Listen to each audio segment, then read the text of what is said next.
E convido para fazer uso da palavra, como orador inscrito, o senador Otto Alencar.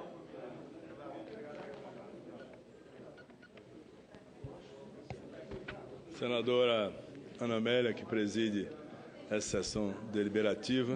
Muito curto espaço de tempo, que o presidente já está no plenário. Os meus cumprimentos. Ouvi aqui com atenção o seu discurso. Conto com o meu apoio naquilo que for possível para ajudar o seu povo. Mas eu trago aqui um problema, uma questão que aflige muito o meu Estado. É a questão do aumento do desemprego. Acho que é uma coisa que está acontecendo em todos os estados do Brasil. E na Bahia, sobretudo na Bahia, o desemprego se acelerou muito em função da paralisação das obras de infraestrutura do nosso Estado. Nós temos lá um estaleiro Enseada do Paraguaçu, que empregava em torno de 6.000 trabalhadores e hoje está reduzido a pouco mais de 500, 600 trabalhadores. Então, em desemprego de mais de 5.000 pais de família, em função da crise provocada pela Operação Lava Jato, que atingiu exatamente essas empresas que trabalhavam no estaleiro Enseada do Paraguaçu. E esse desemprego se verificou também nas obras da Ferrovia Oeste-Leste, que é a principal obra de infraestrutura do meu estado, do estado da Bahia, com paralisação em vários trechos. E ontem estive com o ministro dos Transportes, numa audiência, e ele revelou que realmente vai diminuir os investimentos até o final de dezembro na Ferrovia Oeste-Leste, que é a ferrovia que liga o oeste do estado, a área produtora de grãos em Barreiras, até o litoral, até o município de Ilhéus. Trechos que estavam em andamento, alguns por concluir, faltam 10%, 25% para concluir a obra, e o meu temor é que o abandono da obra possa levar a um grande prejuízo para o governo, como tem acontecido em tantas obras federais paralisadas no Brasil e no meu estado. Além disso, acontece a mesma coisa no setor da construção das estradas, de programas importantes, como é o programa Luz para Todos, e no levantamento feito recentemente, dessas empresas que estão envolvidas na Operação Lava Jato, são mais ou menos 22 empresas. Essas 22 empresas envolvidas na Lava Jato, elas têm a pagar em bancos e em bolsa 130 bilhões de reais. E não estão efetuando os pagamentos e têm a receber no governo federal muito dinheiro, algo em torno de 60 a 70 bilhões de reais. Estão sem receber. Se essas empresas que devem aos bancos não pagam aos bancos, vai entrar em perda parcial. Se não paga e demora a pagar, vai entrar em perda total. Nós teremos uma crise também na área dos bancos, e eu me lembro que no governo Fernando Henrique foi feito aquele programa, se não me engano, PROE, para salvar os bancos da situação de falência. Então, eu acho que o governo federal tem que olhar essa situação, que é uma situação grave. O problema da falta de liquidez das empresas vai agravar por demais a crise do desemprego, a inflação e as dificuldades enormes que atravessam o país. Eu creio, inclusive, que o Senado da República, a Câmara Federal, o Congresso Nacional tem que tomar uma decisão nesse sentido. E eu tenho observado os principais colunistas, os mais prestigiados do Brasil, escrevem sobre isso.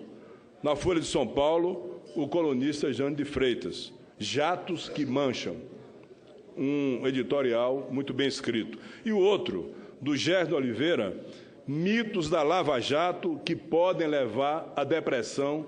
E eu vou ler, porque me chamou a atenção, em página e meia, talvez seja a coisa mais bem escrita que eu já vi sobre a crise que o país atravessa no momento, e que diz assim: a investigação de irregularidades encontradas da Petrobras é fundamental para o aperfeiçoamento das nossas instituições. A apuração dos fatos e a eventual condenação dos responsáveis são necessárias para passar o Brasil a limpo. Até agora, contudo, o espetáculo na investigação da Operação Lava Jato prevaleceu sobre o conteúdo. E o real objeto de investigação deu lugar a mitos que causam enormes prejuízos ao emprego, à produção e, ao final, retarda o próprio processo de aperfeiçoamento institucional. Há três noções que têm apelo popular e dão boas manchetes, mas que são totalmente equivocadas e geram efeitos devastadores. A primeira é a proposição de que a Petrobras teria sido vítima de um cartel de empreiteiras. Tal noção é insustentável do ponto de vista da defesa da concorrência. Não faz sentido discutir qualquer infração sem a compreensão de qual é a estrutura do mercado no qual o suposto ilícito teria ocorrido. No caso da Lava Jato, a Petrobras tem enorme poder de compra, para não dizer poder absoluto no Brasil. O termo técnico é pouco conhecido. Trata-se de um monopólio, situação na qual há apenas um comprador que pode, portanto, orientar e dirigir o mercado. Não há margem para fornecedores formarem um cartel e prejudicarem o comprador.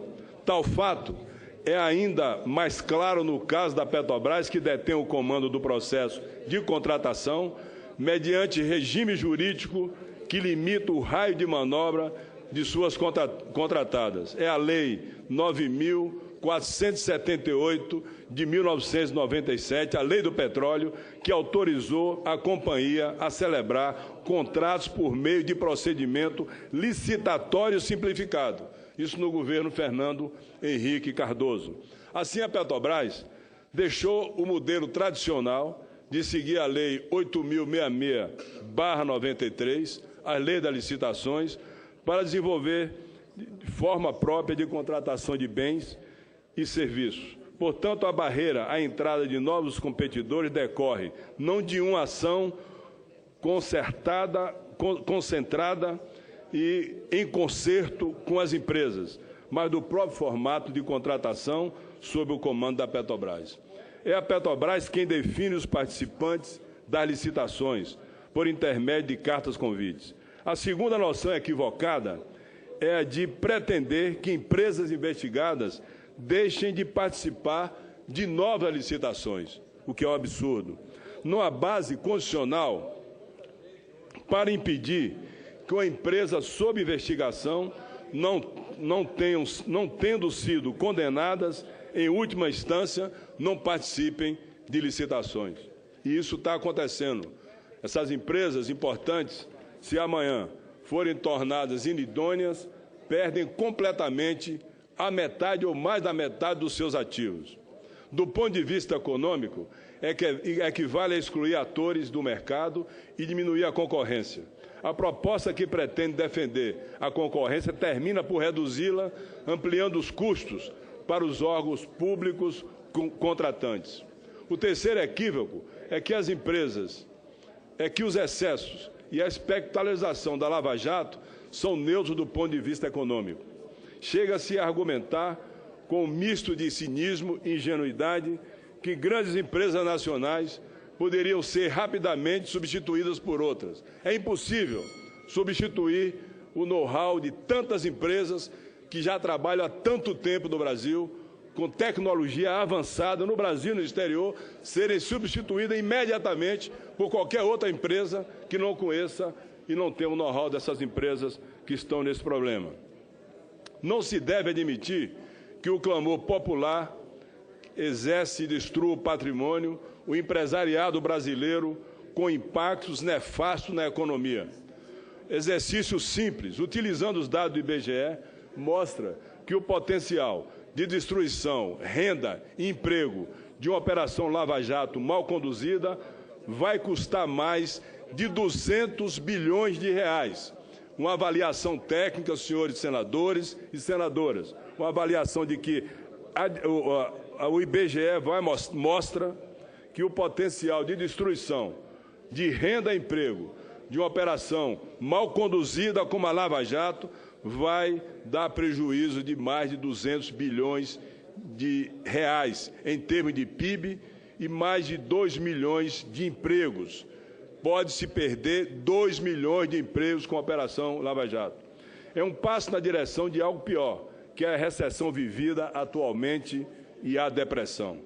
Deve-se aperfeiçoar as relações entre o público e o privado, cobrando transparência e governança. Não se pode, entretanto, querer saciar uma sanha irracional por vingança, aniquilando a experiência e o talento dos empreendedores nacionais. Chamo a atenção do governo federal para essa questão da falta de liquidez, do mínimo de liquidez que essas empresas hoje têm e sem condição, absolutamente nenhuma condição, senhor presidente. E vou aqui relembrar ao plenário as 22 empresas envolvidas na Operação Lava Jato têm a pagar a banco e à Bolsa 130 bilhões de reais. Tem a receber, tem obras prontas, medidas que foram auditadas e não recebe esses recursos para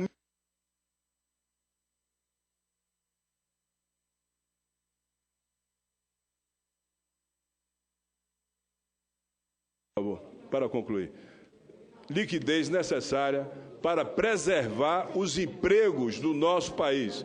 Estou falando aqui em nome dos desempregados do Brasil, em função da situação da grave crise que hoje vive o país, fomentada pelas várias operações, inclusive a pior de todas, a Lava Jato. No meu estado, vários empregos. No estaleiro Enseada Paraguaçu, 5 mil desempregados, mais de 8 mil desempregados na Ferrovia Oeste-Leste. E eu quero saber se o governo federal, se o Congresso Nacional, o Senado e a Câmara não vão tomar uma posição de encontrar uma saída para a crise sem essa conotação ideológica que é tratada aqui dentro. Esquecer a ideologia, a doutrina de cada um para buscar uma saída para resolver a questão do desemprego, da inflação, da quebra das empresas, da falta de liquidez. Eu falo em nome do meu país, do meu estado, como brasileiro, com espírito público voltado para tomar qualquer atitude que possa segurar e manter aquilo que é fundamental na vida do povo brasileiro, o controle da inflação e o emprego digno e honrado para sustentar as famílias dos trabalhadores brasileiros. Muito obrigado, senhor presidente.